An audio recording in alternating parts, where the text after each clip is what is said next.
ഇന്ന് വായനാ ദിനം. സമൂഹ മാധ്യമങ്ങൾ അരങ്ങുവാഴുന്ന ഇക്കാലത്ത് വായന മരിക്കുന്നു എന്ന് വിലപിക്കുമ്പോഴും അക്ഷരങ്ങളെ ജീവവായു പോലെ ഇഷ്ടപ്പെടുന്ന ഒരു കുട്ടി എഴുത്തുകാരിയാണ് ES ആമി.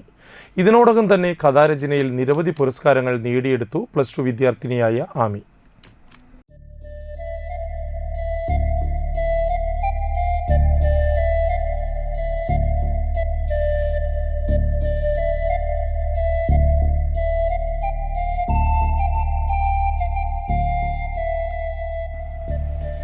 ഇക്കഴിഞ്ഞ സംസ്ഥാന സ്കൂൾ കലോത്സവത്തിൽ ഹയർ സെക്കൻഡറി വിഭാഗത്തിൽ മലയാളം കഥാരചനയിൽ തൃശൂർ ജില്ലയെ പ്രതിനിധീകരിച്ചെത്തിയ ഒരു വിദ്യാർത്ഥിനിയുടെ കഥയ്ക്ക് A ഗ്രേഡ് ലഭിച്ചു.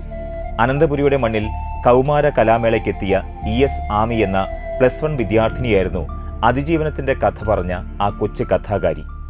വേഗത്തിൽ നീങ്ങുന്ന ഘടികാര സൂചികൾ എന്നതായിരുന്നു കഥയുടെ വിഷയം. പത്രത്തിൽ വായിച്ച പഴയൊരു വാർത്തയെയാണ് ആമി കഥയ്ക്ക് വേണ്ടി തിരഞ്ഞെടുത്തത്. കരയമ്പാടി എന്ന സാങ്കല്പിക പ്രദേശത്തെ ജനങ്ങളുടെ സഞ്ചാര സ്വാതന്ത്ര്യം വിലക്കും വിധം ഉയർന്നു വന്ന ജാതിമതിലും തുടർന്ന് നടന്ന പ്രക്ഷോഭങ്ങളുമായിരുന്നു കഥയുടെ ഇതിവൃത്തം. പ്രതിസന്ധികളെ തരണം ചെയ്ത് വിജയം വരിക്കുന്ന ഒരു പെൺകുട്ടിയിലൂടെ സഞ്ചരിക്കുന്ന കഥയ്ക്ക് ശവനാറി പൂക്കൾ എന്നായിരുന്നു ആമി നൽകിയ പേര്. കഥയെഴുത്തിൽ ഭാഷ കൊണ്ട് വൈവിധ്യം തീർക്കുന്ന ആമി എഴുത്തിന്റെ ലോകത്ത് ശക്തമായൊരു സ്ത്രീ സാന്നിധ്യമായിരിക്കുമെന്ന് വിധികർത്താക്കളും അന്ന് വിലയിരുത്തി.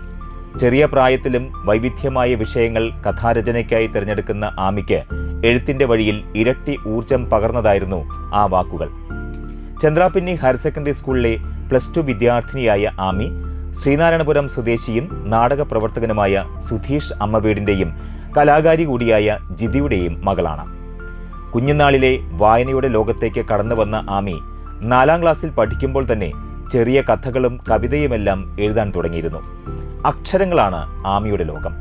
ഹൈസ്കൂൾ തലത്തിൽ വിദ്യാരംഗത്തിന്റെയും ശിശുക്ഷേമ സമിതിയുടെയും കഥാരചന മത്സരങ്ങളിൽ ഉപജില്ലാ ജില്ലാതലങ്ങളിൽ തുടർച്ചയായി സമ്മാനങ്ങളും വാരിക്കൂട്ടി. വിവിധ ജില്ലകളിൽ സംഘടിപ്പിക്കുന്ന സാഹിത്യ ക്യാമ്പുകളിലും ആമി നിറസാന്നിധ്യമായി. നിരവധി പുരസ്കാരങ്ങളും ഈ പെണ്ണെഴുത്തുകാരിയെ തേടിയെത്തി.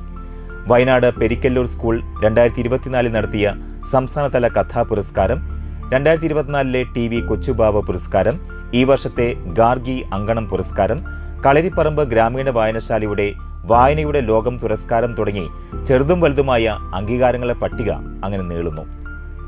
ഞാൻ എഴുതി തുടങ്ങിയത് ഒരു 4ാം ക്ലാസ് ഒക്കെ തൊട്ടാണ്. 4ാം ക്ലാസ് തുടങ്ങി എഴുതി തുടങ്ങാന്ന് പറയുമ്പോൾ ആ ഒരു പ്രായം തുടങ്ങി വായനാശീലമൊക്കെ ഉണ്ട്.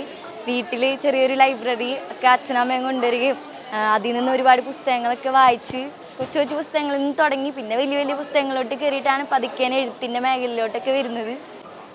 ഞാൻ ഒരു 5ാം ക്ലാസ് മുതൽ മത്സരങ്ങളിലോട്ടൊക്കെ പങ്കെടുത്ത് തുടങ്ങിയത്. 5ാം ക്ലാസ്സൊക്കെ ആയപ്പോൾ വിദ്യാരംഗത്തിൻ്റെയും ശിശുക്ഷേമ സമിതിയിലൊക്കെ മത്സരങ്ങളിൽ പങ്കെടുത്തു. അപ്പോഴൊക്കെ ഒരു ജില്ല വരെയൊക്കെ എത്തുള്ളൂ, UP ജില്ല വരെ ഉള്ളൂ. അപ്പോൾ ജില്ല വരെയൊക്കെ എത്തുള്ളായിരുന്നു. പിന്നെ 8ാം ക്ലാസ്സൊക്കെ ആയപ്പോഴാണ് വിദ്യാരംഗത്തിൻ്റെ സംസ്ഥാന തലത്തിലൊക്കെ പോയി തുടങ്ങിയത്. പിന്നെ 9ാം ക്ലാസ്സിലും 10ാം ക്ലാസ്സിലും സംസ്ഥാന തലത്തിൽ പോകാൻ പറ്റിയിട്ടുണ്ടായിരുന്നു. ഇപ്പോൾ കഴിഞ്ഞ കലോത്സവത്തിൽ സംസ്ഥാന തലത്തിൽ കഥാരചനയ്ക്ക് A ഗ്രേഡ് കിട്ടിയിട്ടുണ്ടായി, നാടകത്തിൽ A ഗ്രേഡ് കിട്ടി.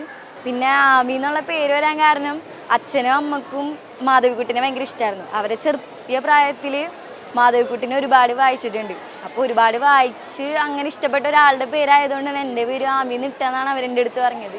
അതിനുശേഷം ഇപ്പോൾ കുറച്ചാലായിട്ട് ഞാൻ മാധവിക്കുട്ടിനെ ഭയങ്കരമായിട്ട് വായിക്കുകയൊക്കെ ഉണ്ടായി. മണപ്പുറത്തിന്റെ പ്രശസ്ത നാടൻ കലാകാരനായിരുന്ന EIS പുതിയകാവിന്റെ ചെറുമകൾ കൂടിയായ ആമി ഗാനാലാപനത്തിലും അഭിനയത്തിലും കൂടി മികവ് തെളിയിച്ചിട്ടുണ്ട്. മണിപ്പൂർ കലാപ പശ്ചാത്തലത്തിൽ പിതാവ് സുധീഷ് അമ്മവീട് എഴുതി സംവിധാനം ചെയ്ത വിലാപം എന്ന ഒറ്റയാൾ നാടകം ആമി ഒട്ടേറെ വേദികളിലാണ് അവതരിപ്പിച്ചത്. സംസ്ഥാന കലോത്സവത്തിൽ കഥാരചനയ്ക്കൊപ്പം നാടകത്തിലും ആമിക്ക് A ഗ്രേഡ് ലഭിച്ചിരുന്നു. ഫെമിനിസം, പരിസ്ഥിതി പ്രശ്നങ്ങൾ, ദളിത് വിഷയങ്ങൾ തുടങ്ങിയവയെല്ലാം കേന്ദ്രീകരിച്ച് ആമി എഴുതിയ കഥകൾ പുതിയ വായന അനുഭവങ്ങളാണ് സമ്മാനിക്കുന്നത്.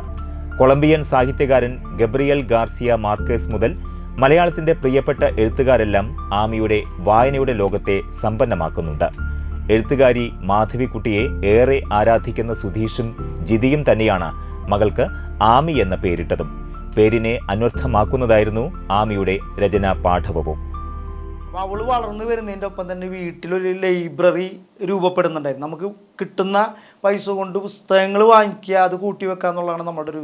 കാരണം അവളെ എഴുത്തുകാരി ആയില്ലെങ്കിലും പുസ്തകങ്ങൾ വായിക്കുമ്പോൾ ഈ ലോകത്തെ കുറച്ചും കൂടി വിശാലമായിട്ട് കാണാനായിട്ട് പഠിക്കും. അത് ഏതൊരു കുട്ടിയോടും ഏതൊരു രക്ഷിതാവിനോടും നമ്മൾ പറയുന്നത്, നമ്മൾ പുസ്തകം വായിച്ചു കഴിഞ്ഞാൽ നമ്മുടെ മക്കൾ പുസ്തകം വായിക്കും.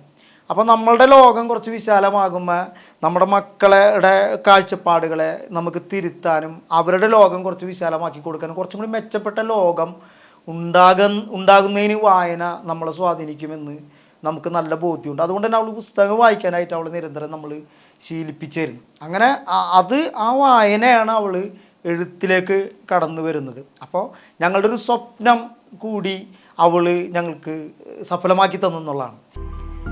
ചെറുതും വലുതുമായ പുസ്തകങ്ങളിലൂടെ വായനയെ പ്രണയിക്കുന്ന ആമിയുടെ തിരഞ്ഞെടുത്ത 20 കഥകൾ പുസ്തകരൂപത്തിൽ പ്രസിദ്ധീകരിക്കാൻ തയ്യാറായി കഴിഞ്ഞു. പഠനത്തിരക്കിനിടയിലും പുതിയ കഥയെഴുത്തിൻ്റെ തിരക്കിലാണ് ആമി ഇപ്പോൾ.